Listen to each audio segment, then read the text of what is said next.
तो खरा दिन तो एमती आपन को भेराइटी शाग किंबा पनीपरिया मिले ना किंतु शीत दिने आपण भेराइटी पनीपरिया सहित भेराइटी शाग भी पाई परिबे।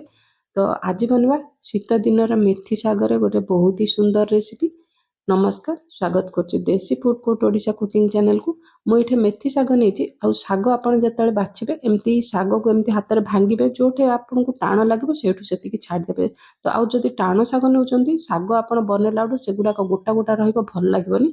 तो शाग को सेमती करके सब शाग को ये बाछी नहीं धोई रखी तो छोट छोट करके काटी नहीं शाग को पूरा चुन चुन कर काटी ने।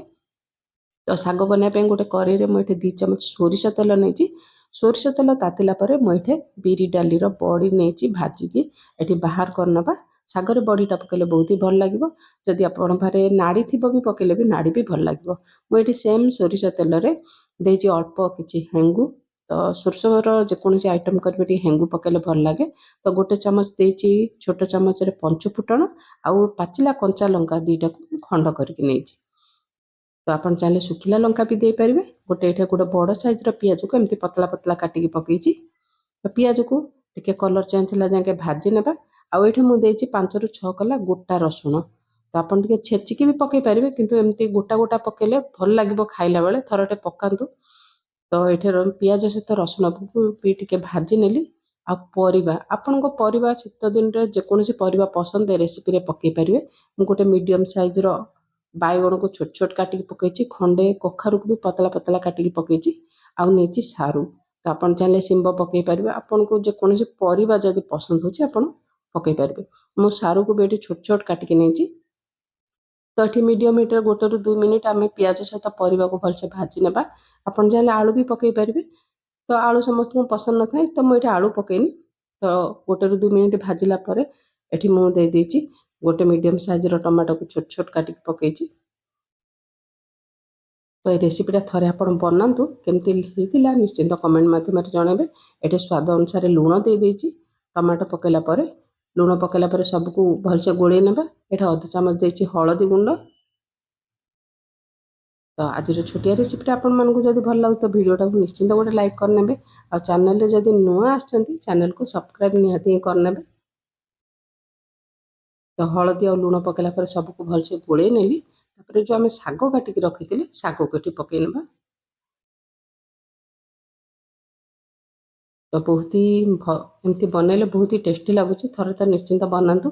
एठी आमे कवर करनबा 3 ରୁ 4 मिनिट मीडियम हीट रे। तो एठी आमे जो मसला बनेबा ताको एठी छोट गोटे ग्राइंडिंग जार नहीं जो कि ग्राइंड मसलाटा चिकन है कि बाटी पारिबो। मु खंडे नड़िया को छोट छोट काटिकी पकईची। एठी हळदिया सोरिष आमे रेगुलर सोरिष आधा चामच जीरा रसुण परिमाण टिके अधिका देले भल लागिबो। राग पई मु 2टा कंचा लंका नहीं कंचा लंका खंड करी पकईथिले आपन टिके अधिका राग खाइबे जदि सुखिला लंका भी दे पारिबे। तो अल्प पानी देकी मसला को चिकन करके ग्राइंड करनबा। सेति भीतर देखिपाते शाग भी बहुत भलसे नरम हो जाइछि। तो भलसे गोड़े नेबा। तो ये प्रोसेस रे बनातु मेथी शाग बहुत ही बढ़िया बनुची। आपण एमती बने कि रुटी परोटा सहित भी खाई परिबे। पखाळ हो कि गरम भात सबुथिरे एमती बने खाइ परिबे भल लागुची। आ बहुत भी हेल्दी शाग। तो यहाँ शीत दिन मिले तो शीत दिन थे एमती बनातु। तो जो मसला आम बाटिक रखी ताको पकई नबा। तो मसला पकेला परे आम मसला सहित आम शाग को भलसे 2 मिनिट भलसे भाजी नबा। जो मसलाटा पकई तार कंचा स्मेल गला जाए। तो ये भलसे भाजी हो गलानी मसला। आ देखिपारे परिबा प्राय सिझी भी आसिलानी। तो ये जो आम सोरिष मसला बाटिक रखी जार टाक धोईकी ये आम से पानीटा यूज करवा। तो आउ जो बड़ी भाजिकी रखी मो हाथ में एमती खंड करके पकई नहीं। तो ये परिबा सिझाई पानी आवश्यक अच्छी जहाद्वारा कि ये परिबा शाग आ बड़ी भलसे फुली जीव सिझी जीव। तो ये आउ टिके पानी दे देची सबको भलसे मिसई नबा। आउ 2 मिनिट एठी आमे घोड़े नबा। शागटा भलसे सिझिब आ परिबा बड़ी जो पकईचे ता सहित सबको भलसे मिसी गले शागटा बहुत ही टेस्टी बनिबो। एठी 2 मिनिट परे आपनको देखौची। ढंकी साहाय्य सबको भलसे मिसई नबा। आमर मेथी ଶାଗର ବେସର ଏଠି ବନିକି ରେଡ଼ି ହେଇଗଲା ଆଉ ବହୁତ ହି ଟେଷ୍ଟି ବନିଥିଲା। ନିଶ୍ଚିନ୍ତ ରେସିପିଟା ବନାନ୍ତୁ। ରେସିପିଟା ଯଦି ଭଲ ଲାଗୁଛି ଲାଇକ୍ ସେୟାର ସବସ୍କ୍ରାଇବ୍ କରିନେବେ।